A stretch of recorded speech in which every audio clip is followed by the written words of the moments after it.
Hi friends, Swapna Khushboo चॅनलमध्ये तुम्हा सर्वांचे स्वागत आहे.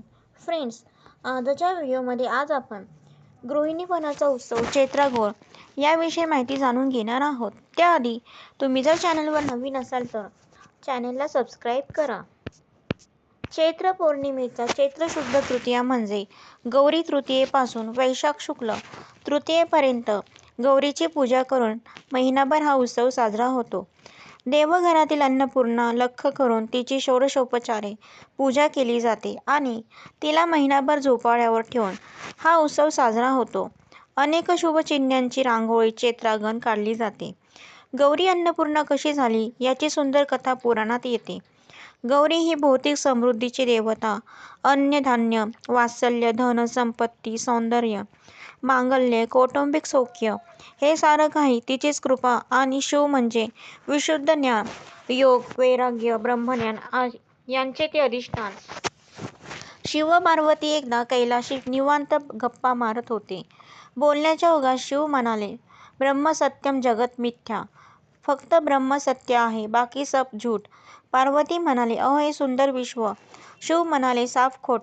आभासी आहे. विश्वातील सौंदर्य, मांगल्य, नाती-गोती तेही असत्य. बरं मग आपण खातो ते अन्न तरी? तेही खोटे, असत्य, आभासीच. फक्त ब्रह्मतत्वच सत्य. झाले. गौरीला आता थोडा राग आला. ती म्हणाली, बरं तुमचं ज्ञान वैराग्यच खरं, बाकी सगळं आभासी ना? या क्षणी मी अंतर्धान होते. गौरी गुप्त होताच जगातले मांगल्य लोपले, नात्यांचा गोडवा उडाला, घराचे घरपण हरपले, सात्विक सौंदर्य विरले आणि मुख्य म्हणजे जगातले सगळे अन्नधान्य सुद्धा अकस्मात संपले. शिवांना वाटले हरकत नाही, या वाचून जगाचे काही बिघडत नाही. पण थोड्याच वेळात अख्ख्या जगातले देव, मानव, ऋषी, पशु, पक्षी सारे प्राणी मात्र भुकेले होऊन शिवापाशी आले. महादेव म्हणाले, बाबा थांबा, तुम्हाला जरा ज्ञान देतो. पण भुकेल्या पोटी कसलं ब्रह्म, कसलं ज्ञान? आधी अन्न द्या, मग पुढचे बोला. पण अन्न आणायचे कुठून? कोणीतरी सांगितले, अख्ख्या विश्वात फक्त काशी नगरीत एक घर आहे, तिथेच अन्न उपलब्ध आहे. सगळ्या प्राणीमात्रांच्या वतीने शिव याचक म्हणून तिथे भिक्षा मागायला गेले. ओम भवती भिक्षां देही. आतून एका गृहिणीचा नाजूक आवाज आला, महादेवा भिक्षेत काय देऊ, ज्ञान की वैराग्य? महादेवांनी पाहिले, आज सुवर्ण सिंहासनी साक्षात पार्वती बसली आहे. मांगल्य लिहून, पावित्र्य पांघरून, समृद्धीची अलंकार घालून आणि तिच्या हातात आहे अन्नाचे अक्षय पात्र. वात्सल्याच्या पळीने ती प्रत्येक जीवाला अन्न देऊन तृप्त करते आहे. प्रपंचाशिवाय परमार्थ, प्रवृत्ती वाचून निवृत्ती. शक्तीविना शिव अपूर्णच आहेत. हा साक्षात्कार शिवांना झाला.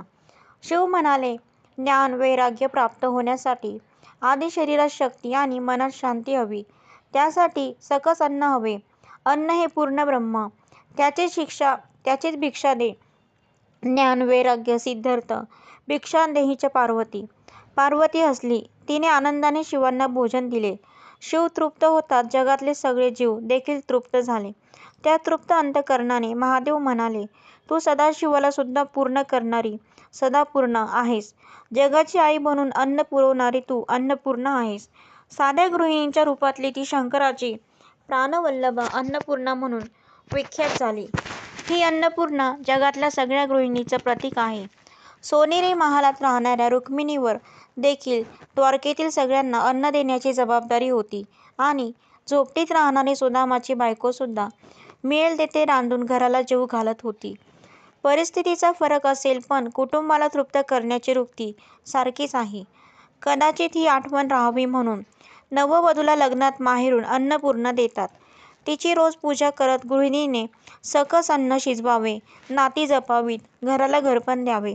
हे सगळे करत असताना गृहिणी कुठे काय करते, असा प्रश्न कोणी विचारला तर गृहिणीच्या रूपात अवतीर्ण होऊन जगाचे पोषण करणाऱ्या अन्नपूर्णेची कथा आठवावी. या गृहिणीपणाचा उत्सव ही चैत्रगौर. रोजची देवघरातली अन्नपूर्णा मखरात हिंडोळ्यात बसवली जाते किंवा काही ठिकाणी पंचगौरचे छोटे झोपाळे पूजले जातात.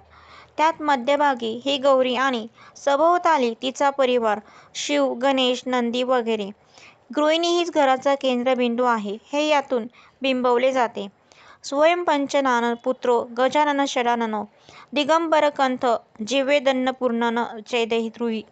पाचमुखी असणारे शंकर, गजमुख गणेश आणि सहामुख असणारा कार्तिकेय अशी खाणारी 12 तोंडे घरी असताना भिक्षाटन करणाऱ्या दिगंबर शिवाचा संसार सुरळीत चालला आहे, कारण त्याच्या घरी अन्नपूर्णा गृहिणी म्हणून आहे.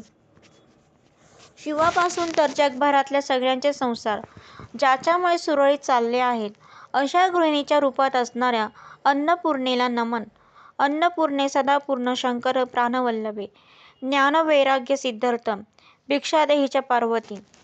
तर फ्रेंड, अशा प्रकारे चैत्रगौरीची कथा समाप्त होत आहे. तर फ्रेंड्स, कसा वाटला माझा व्हिडिओ? तुम्हाला जर माझा व्हिडिओ आवडला असेल तर लाईक करा, शेअर करा, सबस्क्राईब करा. पुन्हा भेटू एका नवीन व्हिडिओसह. तोपर्यंत बाय.